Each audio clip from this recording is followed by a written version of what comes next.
Témoignage de Lobé Taou Étienne. Je me nomme Lobé Taou Étienne. Né le 30-10-1966 en Côte d'Ivoire, je suis ivoirien. J'ai rencontré le Seigneur précisément en l'an 1999. J'étais alors membre d'une secte appelée l'Église du christianisme céleste, où j'ai passé cette année de ma vie. Et c'est par la grâce de Dieu que je fus délivré des griffes du diable. J'ai passé une enfance très difficile, des attaques de la sorcellerie, je fus malade toute mon enfance, et c'est finalement à l'âge de 10 ans que je fus scolarisé grâce à un instituteur, qui venait dans notre campement, dans le but d'acheter de la viande de brousse. Mon papa était alors braconnier, l'instituteur venait de temps en temps au campement pour chercher de la viande de brousse. Il s'est allié à mon père comme un ami. Et c'est alors qu'il posa la question à mon père, de savoir pourquoi je ne vais pas à l'école. Mon père lui a tout expliqué. Et ils se sont arrangés, et c'est avec quel extrait de naissance de mon petit frère défunt du nom de Lob Dogo Patrice que je fus scolarisé. Au CP1, j'étais le major de ma classe premier de la classe. Au CP2, également brillant. L'année suivante, à ma grande surprise, du CP2, j'ai été sauté de classe directement au CE2.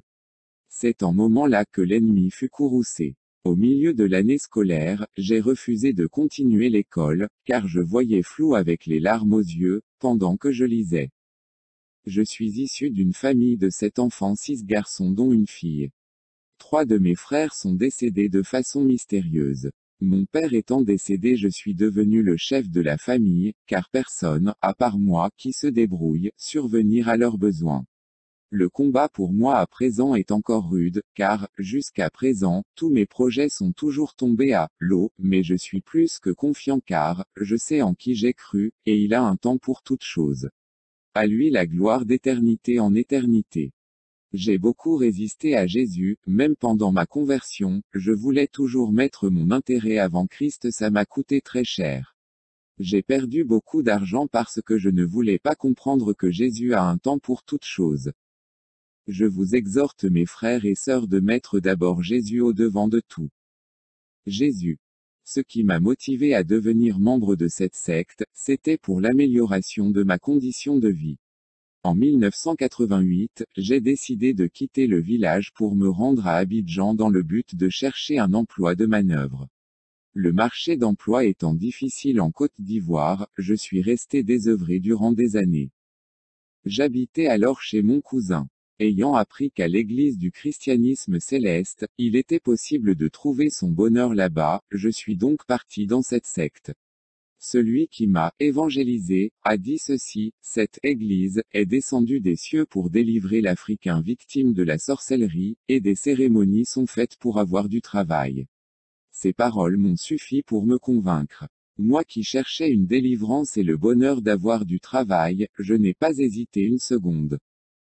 Cette église était devenue ma demeure, où j'ai passé plus de 6 ans. Je participais aussi aux activités de l'église. Cette église, bâtiment s'appelait Saint-Michel. Il y a plusieurs aspects qui m'ont fait sortir de cette secte. Il est vrai que les membres de cette secte utilisent la Bible, mais les pratiques ne sont pas conformes à la parole de Dieu. La pratique des cérémonies genre sacrifice est prescrite tous les jours par les visionnaires. Durant les 7 ans que j'ai passés dans cette secte, je suis ressorti comme j'étais entré. Rien n'a changé, excepté que je n'ai jamais eu faim, des sœurs, de bonne volonté m'apportaient chaque jour de quoi manger.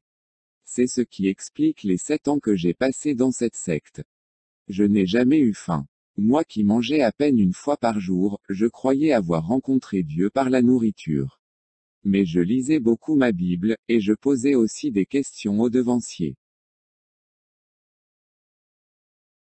Mais je ne recevais pas d'eux une réponse satisfaisante. Mais je ne pouvais pas encore comprendre, parce que j'étais encore dans le noir. Mais pendant que j'étais en train de lire ma Bible, 2 versets de la Bible ont attiré mon attention. Et le Seigneur m'a parlé à travers ces 2 versets. Ces 2 passages répondaient exactement aux questions que je me posais. Acte 4, 12 Et il n'y a de salut en aucun autre, car sous le ciel il n'y a pas un autre nom, qui a été donné aux hommes, par lequel nous devions être sauvés. Ce verset m'a éclairé parce qu'il répondait spécifiquement aux questions que je me posais. car les devanciers faisaient croire que sans les cérémonies, d'huile sainte, bougies, as, parfum Saint-Michel plus prière de combat, etc., la délivrance n'est possible. Je vous rappelle qu'il prie aussi dans cette secte, au nom de Jésus, mais accompagné toujours de cérémonies autrement selon eux, une prière au nom de Jésus. Sans cérémonie n'est pas efficace. Galates 5, 1 Tenez-vous donc ferme dans la liberté, dont Christ vous a rendu libre, et ne vous remettez pas de nouveau sous le joug de la servitude. En lisant ce verset, je me suis dit, si Jésus s'est livré pour être crucifié pour nous, afin de nous libérer des pratiques des lois cérémonielles, qui étaient pour nous un fardeau. Pourquoi pratiquer encore ces choses? Car à l'église du c'est quand une femme est dans sa période menstruelle, elle doit rester 7 jours à la maison, et le 8e jour elle vient se faire sanctifier avec un seau d'eau, du parfum Saint-Michel, dans l'eau, et une bougie à la main, plus une prière de sanctification elle prend son bain, pour avoir accès au lieu saint. C'est pareil pour la femme qui a enfanté d'un bébé. Elle doit rester 40 jours à la maison, et le 41e jour elle vient pour se faire sanctifier. La consommation de la viande de porc est interdite à tous les membres. Plupart des pratiques dans le sein de cette secte sont basées sur l'Ancien Testament. Mais il y a aussi ce qu'ils font ce qui n'est ni de l'Ancien, ni du Nouveau Testament.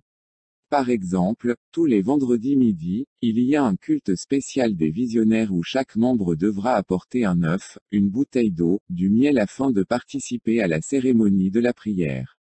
Au cours de la prière, tous les visionnaires, et ceux qui reçoivent nouvellement le don, prophétie, et vision, sont tous agités par un esprit qu'ils appellent, le Saint-Esprit, et là commencent les révélations ou des prédictions d'avenir. Mais mon bien-aimé chose bizarre, au lieu de quitter cette secte, après avoir reçu la révélation par la grâce de Dieu, je suis allé rejoindre mon cousin gendarme qui a été nouvellement muté dans une ville de l'intérieur dans le nord de la Côte d'Ivoire. Cette ville s'appelle Odiéné. Dans cette ville, par la grâce de Dieu, j'ai rencontré un frère céleste qui, lui aussi avait été affecté dans la dite ville. Il est professeur de maths. La joie de nous rencontrer fut grande. Parce que cela faisait pratiquement près d'un an qu'on ne s'était pas vu, et je ne savais pas aussi qu'il avait été muté dans cette ville. J'étais agréablement surpris de le voir. Dans cette localité, l'église n'y existait pas. Cependant, des chrétiens célestes étaient dans cette ville. Mais il fallait les trouver afin de prier ensemble. C'est ce que nous avons fait. Le frère professeur a tout fait pour les trouver. Nous étions environ 30 personnes. Mais parmi nous, il n'y avait pas de visionnaire. Donc pas de cérémonie. Les jours suivants, j'exposa les 2 versets de la Bible au frère professeur. Actes 4, 12 et Galates 5, 1 Nous avions ensemble médité ces 2 passages. Mais la chose la plus extraordinaire se produisit. Nous avons décidé d'être toujours des chrétiens célestes, mais toutefois sans faire de cérémonie. Le culte se tenait chez le frère le professeur qui était aussi le responsable de cette église d'Odiéné, et moi, le secrétaire, chargé d'annoncer les programmes du culte. Mais les membres se sont révoltés contre nous deux, parce qu'ils nous reprochaient d'avoir annulé les cérémonies, dans cette assemblée. Pour eux, il est inutile de prétendre appartenir à l'église du christianisme céleste, et ignorer les cérémonies. Pour cette fois ils avaient raison sur nous, une vive discussion s'engagea à ce sujet. Et les membres, sans nous consulter, ont pris la décision de louer le service d'un visionnaire, qu'ils ont fait appel d'Abidjan. Cela s'est passé à la veille de la fête de la Pâque, où tous les chrétiens célestes doivent absolument commémorer la mort, et la résurrection de notre Seigneur Jésus, au cimetière. Nous nous sommes opposés à cette pratique, que nous avons jugée inutile. La tension était montée car la discussion était forte que nous nous sommes séparés en 2 groupes. Nous sommes restés que 3 personnes. Nous sommes restés, et l'autre groupe est parti au cimetière. Quant à moi, je partis à la maison, car j'habitais avec mon cousin gendarme, au peloton mobile. Mais le matin quand je me suis réveillé, j'ai ressenti un malaise et j'ai eu une grande soif d'eau. De 8h à 10h, j'ai vidé du réfrigérateur les bouteilles remplies d'eau que j'ai bu au grand étonnement de ceux qui habitaient la maison. Et un vertige m'a pris comme si j'allais mourir. Mais par la grâce de Dieu, j'ai tout fait pour me rendre chez le frère le professeur. À ma grande surprise, je l'ai trouvé dans un état effroyable, presque mort. Toute la nuit m'a-t-il dit, il a vomi, fait la diarrhée. Nous avons prié, que le Seigneur s'est manifesté. Et il reprit un peu ses forces. Quant à moi le têtu, j'ai frôlé à la mort. Durant 5 jours, je n'ai pas mangé car la nourriture n'avait plus de goût dans ma bouche. J'ai beaucoup souffert car j'ai vomi, fait la diarrhée, ce qui sortait en moi c'était seulement de l'eau. N'eût été la grâce de Dieu, l'ennemi se réjouirait.